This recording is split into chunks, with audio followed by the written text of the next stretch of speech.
Hello, St. Bernard's kiddos. We are back again. It is Monday. Let's see who's all here today. I'm going to see who's going to be joining us. Who's going to be the first one up? Let's take a look. Hello, it's Monday. Let's see if everyone's asleep. Oh, we got, yes, we have Berniers. Hello, hello. Mrs. Zare. Yep. Holters and Carpenters. Good to see you guys. Monday. Hi, Mary. Hello, Beth. I just came from upstairs. Yes, I'm in my office, as you can see. I'm in my office.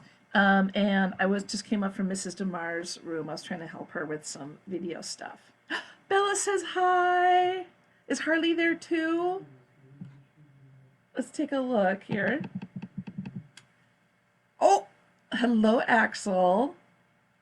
Axel, I loved looking to see what your mom had posted too about some of the things you're doing. Yes. Is Nolan still living with you guys? Joanne Holton, yes. Oh, I just saw Ellie Holton. I just saw you guys in the office. You're picking up some stuff. Exactly. Oh, I even got a little like. Thank you, Mrs. Zare, for giving me the little like button. Joni Bucky! I'm thinking that's Kennedy. Maybe Brookie.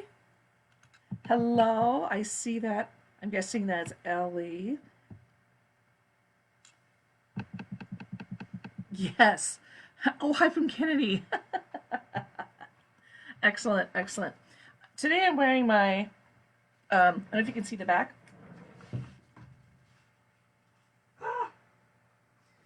It's for Mrs. Callhammer, the high school teacher, and I know she has her battle of cancer right now. So I'm just thinking of her a lot today over the last few days. And so I just wanted to, I was thinking of her, so I wanted to wear a shirt in support of her. So anyway, hey, I hope everything is going well. Oh, Harley is with Dad right now. We have to watch it later. Okay. I hope we had a good weekend. I did, and I really missed talking to you guys. You know what I did, and this is really cool. If your parents are one of my Facebook friends, they can see I took a picture. My family did a Zoom meeting, like my mom and dad, who are 85. And I think they might be out. They might watch this later. And my brothers and sisters and nieces and nephews. Hey, Sorensens. We all had a gathering last night. There's 12 of us on the computer. So it's all the way across, like if you ever watch the Brady Bunch, that's what it looked like, a bunch of floating heads. And I know later on today I want to do something similar to for the faculty and staff. So 4 o'clock, I know we have a Zoom meeting. And but anyway, no, I'm so glad we're able to do this. Well, again, we have, if for some reason that you missed this, make sure that you go to my site, this site right here. And yes, it is case sensitive, so if it's a small t, small w, make sure it's that way. And this will get you to the playlist if you miss anything. Okay, but first off, let us begin with just a little bit. Oh my goodness, with a little bit of song, here. Okay.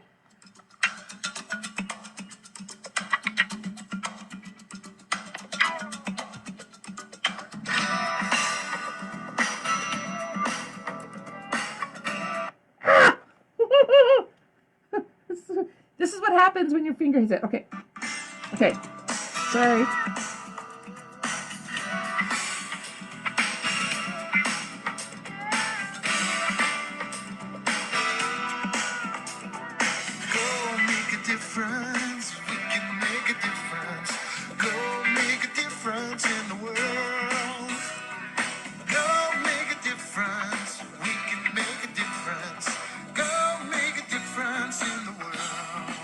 Alrighty, so we'll continue with that one a little bit later.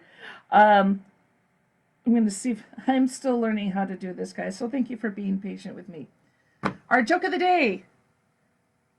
Okay, here's our joke of the day from the best dad jokes. Okay, how about this? Did you know the first French fries weren't actually cooked in France? Did you know the first French fries weren't actually cooked in France? They were cooked in Greece. Get it? Greece? Greece is a country, and Greece. Okay, so let's begin. We're going to start again. We're reading about the Herdmans, talking about The Best School Year Ever by Barbara Robinson, one of my favorite books. And remember, this is Beth Bradley. She is like the narrator of our story. And we've been learning about all sorts of different activities with the Herdmans. They've just been crazy. But we're going to go and start reading chapter 5. We're going to start reading with chapter 5. So here we go. Every now and then, I would remember about the assignment for the year, compliments for classmates, and turn to that page in my notebook. So far, I have thought up compliments for 6 people, including Alice. For Alice, I just simply put down important. I'm not sure if I'd call that a compliment, my mother said. Alice would, I told her. Actually, Alice will probably consider just a normal fact, like the earth is round, the sky is blue. Alice Wendelkin is important. Alice began by being important right away in the first grade because she was the only first grade kid who had ever been inside the teacher's room. We call it faculty room. So whenever something had to be delivered there, Alice got to deliver it. I have a note for the teacher's room, our teacher would say, way up on the 3rd floor. So Alice, I'm going to ask you to be my messenger since you know exactly where it is. Then Alice would stand up, straighten her dress, pat her hair, and carry the note in both hands in front of her as if it was news from God. Most of all, she would never tell us what was in the room. Whenever teachers didn't have anything else to do, they went and hid in the teacher's room, but nobody else got to go in there. You couldn't see in either because the door was wood and frosted glass almost to the top. Boomer Malone once got Charlie to climb on his shoulders and look in, but all Charlie could see was a sign that said, "Thank God it's Friday," and another sign that said, "Thank God it's June." This got spread around school, and kids went home and told about the swear words in the teacher's room. So after that, they put up a curtain so nobody could see anything. There isn't anything to see, my mother said. Just some chairs and tables and sofa and a big coffee pot and a little refrigerator. No TV, Charlie said. No TV. What are they doing there? Mother sighed. I suppose they just relax, they said, and talk to each other and have lunch. That's not what Imogene Herdman said, Charlie muttered. Well, Mother said, if you believe what Imogene Herdman said, you'll believe anything. They go in there to smoke cigarettes and drink Cokes, is what Imogene had said. And if somebody has a cake, they put it in a Sears Roebuck sack, and they pretend it's something they bought. And then they go in there and they eat it where nobody else can see them. And they don't let anybody in who doesn't know the password. Charlie brightened up. What's the password? They pick a new one every day, Imogene said, and then they put it in the morning announcements, like, what's for lunch? Once it was macaroni and cheese. I figured Imogene was making this up as she went along, so you had to be impressed with her imagination. I even got out my notebook and started to write that down. Imogene Herdman has imagination. But then I realized it wasn't imagination. It was just a big lie. I also realized that finding a compliment for Imogene Herdman was probably the hardest thing I'll have to do all year. And I better start thinking about it. Of course, Charlie kept waiting for macaroni and cheese to show up in the morning announcements. He was going to walk past the teacher's room and say, macaroni and cheese, and see what happened. But the next time it was on the lunch menu, Charlie was stuck in the nurse's room with a nosebleed, and he didn't get to try it. Imogene told him it didn't make any difference because The password that day was softball. Did you try it? Imogene asked. Did you get in? I don't want to get in, Imogene said, and gave him a dark, squint-eyed look. If a kid gets in there, they never let them out. Remember Pauline Ellison? Charlie shook his head. Neither does anybody else. She got into the teacher's room. Remember Kenneth Weaver? Did you see Kenneth Weaver lately? No, that's because he's got the mumps. Ah, that's what you think. Kenneth doesn't have the mumps. Kenneth got caught in the teacher's room. I guess this was too much even for Charlie. I don't believe you, he said. Imogene grinned her girl Godzilla grin. Neither did Kenneth. And she said, I told him he better not go to the teacher's room, but he did it anyway. For once, nobody believed Imogene. Nobody told her so. But Alice Wendelkin said that from now on, Imogene couldn't shove people around anymore because she was a proven liar. And no matter what she said, everybody would laugh at her and maybe knock her down. Nobody believed that either, but it sounded great. Just wait until Kenneth comes back, everybody said. But Kenneth didn't come back. Charlie hunted me up at recess with this news. He's never coming back, he said. The teacher gathered up all of his books and moved Bernadette Solcombe into his seat and said, well, we'll just have to miss Kenneth now, won't we? It's just like Imogene said. Oh, come on, Charlie. You know they haven't got him shut up in the teacher's room. Still, you had to wonder. First, Imogene said that Kenneth was gone, and then he was gone. What if Imogene was right? I wasn't the only one who thought about this, and I wasn't the only one who found reasons to stay away from the teacher's room, even to stay away from the whole third floor. Kids suddenly couldn't climb stairs for one reason or the other. Or kids got dizzy if they went above the second floor. Alice had what she called was a twisted toe and limped around holding onto chairs and tables, all on one floor, naturally. But Llewellyn McCluskey told the real truth for everyone. I don't think Imogene Herdman is right, she said, but I don't think kids disappear into the teacher's room, but maybe she is, and maybe they do, and I'm not going to take any chances. Then 2 teachers and the district supervisor and Mrs. Wendelkin all got locked up in the teacher's room by accident. They were in there for an hour and a half, banging on the door and yelling and throwing things out the window. They took down the curtain and they climbed up on the chair and waved their arms at the top of the door. But nobody saw them. Nobody heard them because nobody went near the teacher's room. They were all pretty mad, especially the district supervisor. And Mrs. Wendelkin was hysterical by the time somebody let them out. By that time, too, they were all worn out and hoarse from yelling and dizzy from waving their arms around in the air. Who finally let them out? Was Imogene. She said she had stood around trying to decide what to do, and that made Mrs. Wendelkin hysterical all over again. What to do? She said. Open the door and let us out. That's what you do. But it's the teacher's room, Imogene said, looking shocked, as if she had this rule burned into her brain. We're not allowed in the teacher's room. You're allowed to let people out of the teacher's room, Mrs. Wendelkin hollered. Then the district supervisor got mad at Mrs. Wendelkin.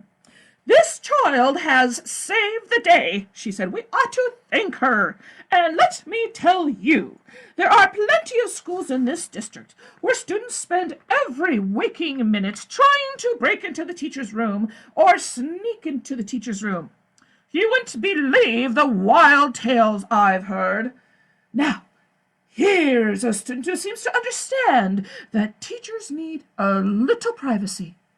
I hope you have more boys and girls like, is it Imogene? We have 5 more exactly like her, said one of the teachers. The district supervisor said that was wonderful, and nobody argued with her. Too tired, I guess, from jumping up and down and yelling for help. This whole thing got in the newspaper. School personnel locked in 3rd floor. And it said, released by alert student. It didn't name the alert student, but it named everybody else who was here. Except for Charlie Weaver, Charlie said. It didn't say anything about Charlie Weaver. That proves it, Charlie, I said. He never was in there. Why in the world would Kenneth Weaver be in the teacher's room? Mother said. The whole family moved to Toledo. Did they take Kenneth? Charlie asked. Certainly they took Kenneth. Who would move away and leave their children? Mrs. Herdman, I said. But Mother said that was different. Alice Wendelkin cut out the newspaper article and gave it to Imogene. I thought you'd like to keep it, she said, since it's about you. Of course, nobody knows it's about you because they didn't print your name. I wonder why they didn't print your name. They didn't print Kenneth's either, Imogene said. So what? So Kenneth wasn't in there, Alice said. Imogene stuck her nose right up against Alice's nose. Why do you think I opened the door to that room? She said. You think I opened up the door to let those teachers out? Who cares if they never get out? I let Kenneth out. My mother was in there, Alice said, and she didn't see Kenneth. Did you ask her? No, because I know Kenneth Weaver is in Toledo. He is now, Imogene said. This was typical Herdman. Too shifty to figure out, and Alice didn't even try. Aside from congratulating Imogene, the district supervisor said that the worst part about being shut up in there for an hour and a half was the furniture. Lumpy old sofa, she said, broken down chairs, terrible lighting. It doesn't surprise me that the door was broken. Everything in that room was broken. So the teachers got a new sofa and chairs, and the furniture store donated a new rug. And they painted the walls and fixed the door and bought new curtains and a big green plant. They left the door open, too, for a couple of days so everybody could see the new stuff, which just went to prove. Alice said there's nobody hidden there, and there never was. Hi, what's this? Those are for you. What? Come here, come here. Oh, my goodness. Look what just came. You're on Facebook Live right now. Oh, fun. So what's your name? I'm Topanga. Hey, Topanga. What is this from? You know, I gotta take a look at this. How did you even know I was even here? Here's something to brighten your day since you have been brightening ours. Axel! This is from you! Oh my goodness. And yeah, Axel's watching too with Levon. Hold on a second. She got to wave to Axel. Oh my goodness. Look at that! Oh, thank you so much. Of course. Have a great day. Little stinkers. Bye. Oh my gosh. You got to hear my reading all the way down the hall probably. Oh my goodness. Oh, look at that. Oh, Well, and you gotta. we have some here. Come here, Lucy. Lucy, take a look. We're on video right now. Here's Lucy. Hi. Being waved to all the kids. See, the kids are watching right now. Hi. Yes. I just came to see Laura. Yes. How are you doing, Lucy? I'm doing fine. Good, good, good, good. And everything. Got plenty of food and everything. I had a neighbor that called about the food shelf, and I think that's open. There we go. That's But, good. That's good. But hey, you know what? I'm reading the St. Bernard's Kids. This is all online, and all the kids are watching it right now. Good, good, good. And I'm reading them a story. Good for you. Yes. Yes. And look at what Axel sent. Axel Carpenter sent over. Isn't that pretty? Good. From the That shed. is pretty. I need to send some stuff from the shed. The shed. Everybody go to the shed. Make sure you go to the shed. Oh, my hands are shaky. Thank you, Axel. Ah! Anyway, so, but hey, Lucy, I'll come talk to you in a little bit, okay? Oh, I'm gonna go home now. Oh, you're going to go home now? Okay. Well, I've got to go in and get a money order and. Okay. Well, nice seeing you. Nice to see you. Can you wave to the kids? Bye, bye, bye. Bye. We miss Lucy, don't we? Yeah. We I miss the kids, but I think it's going to be a couple of weeks before we come back to school. You never know. You never know. We'll just follow what the government tells us to do. That's what I am. I You went bet. ahead and picked You up bet. the church bulletin. You got a bulletin. Sounds Yeah. good. Yeah. All right. Bye-bye, you guys. All right. Bye, Lucy. Bye. Thank you. You take care. I will. I'm giving you a hug from a distance. From a distance. From a Yeah. distance. There we go. There we go. Yes. She was hugging me from a distance. I'm going to put this. Where can I put this? I got to put this so where people can see it. Ah! This is not easy. I'm not used to technology, okay? Just hold it like this. I can't believe this. Oh my gosh. Oh, wow. Anyway.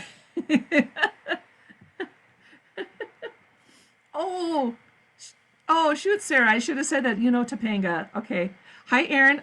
Oh, we even have one. Erin Cedra joined. She's one of my babies from long ago. Oh, look at all these people saying hi to Lucy. Oh, my goodness. Oh, wow. It's been a day already. So, I got to figure where we left off. Okay, so they found out lumpy sofa, broken down chairs, terrible lighting. Okay.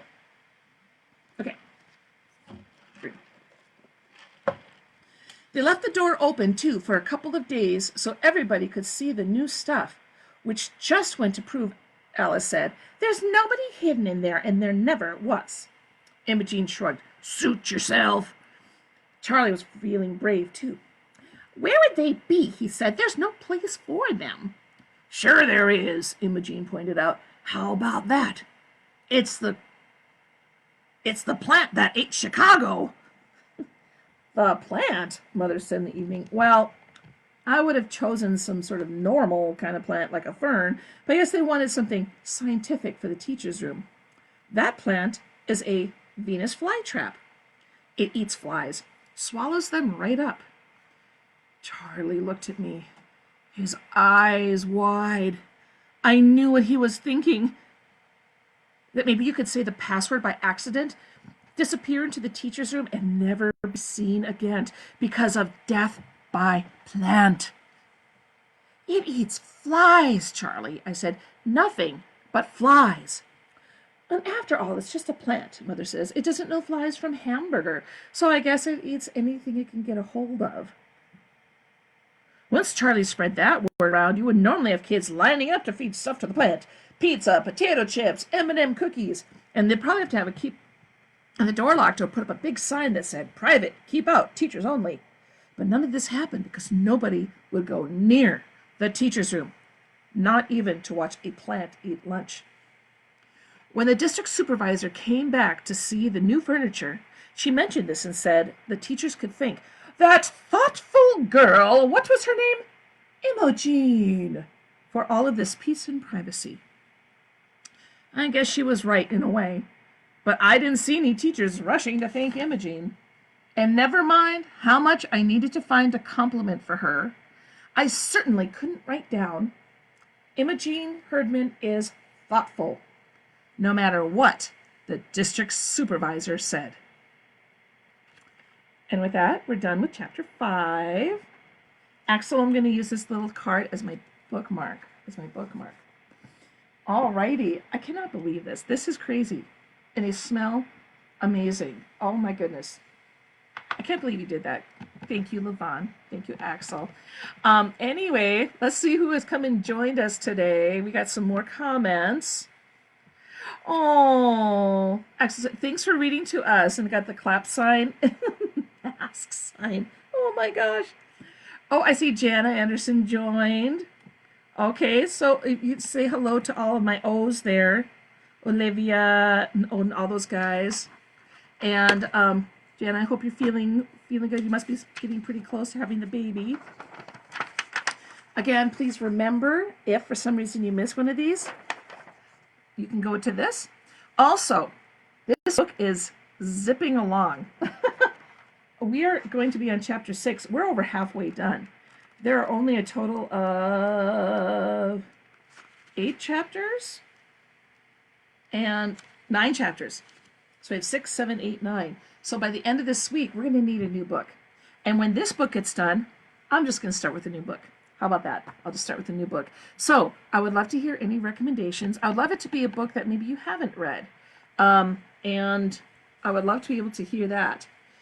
One of the things too, you see me in my office, what you'll probably see tomorrow is my home office, which is really my dining room table. It's my dining room table at home. I popped in today and to go and get things done and to help out a few people. Parents, let me know if you need anything like script, and I could pop in and take care of that. And I miss you guys. I miss you guys so much. And I'm going to need to. Oh, we have to do a dance party. Hold on. Okay, here we get up. I know some of you are still sitting down. Get up. Get up. Come on. Okay. Ooh, do, do, do, do, do. Oh, I'm trying to find a good one here. Okay. Okay. You know the song Old Town Road? Yes. Get down to Old Town. I'm going to mess this up. But this song is the reading version of that. Okay, I got to start it over. Stand up. Come on, guys, stand up. This is your exercise for today. Okay. Let's see.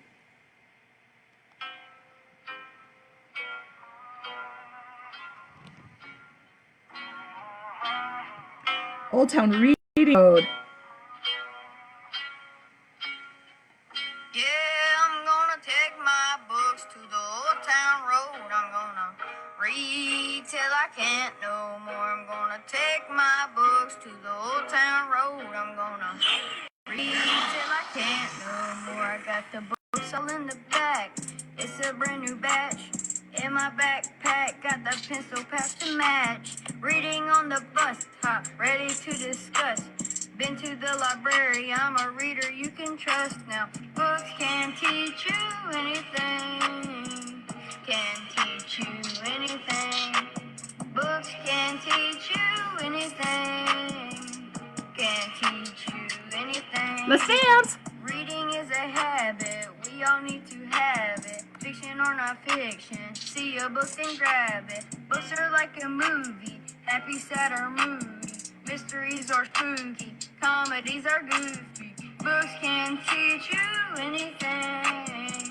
Can teach you anything. Books can teach you anything. Can teach you anything. I'm gonna take my books to the old town road. I'm gonna read till I can't no more. I'm gonna take my books to the old town road. I'm gonna read till I can't no more. Hat down, cross town, reading like a rock star. Saved a lot of money with my library card. Books are a habit, more you read, the more you want to. Reading takes you places that you may not ever get to. Got no stress books, help with that. I'm like an old cowboy, so I kick on back. Wish I can roll on back to that old town road. I wanna read till I can't. Yeah, I'm gonna take my books to the old town road. I'm gonna read till I can't no more. I'm gonna take my books to the old town road. I'm gonna read till I can't no more.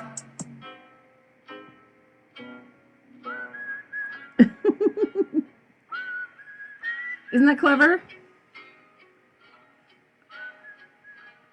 Isn't that cool? They did that. They did that from a school. I thought that was just so clever, and I had to share that with you guys. So I thought it was so good. But anyways, I hope you have a wonderful day. Ooh, hold on. I hope you have a wonderful day. And we got to end, of course, with the song, the cool song, the awesome song. So let's just get on up.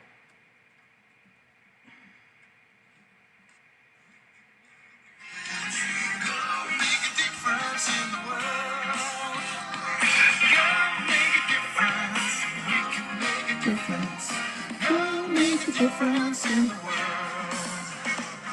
Go make a difference in the world. Go make a difference in the world.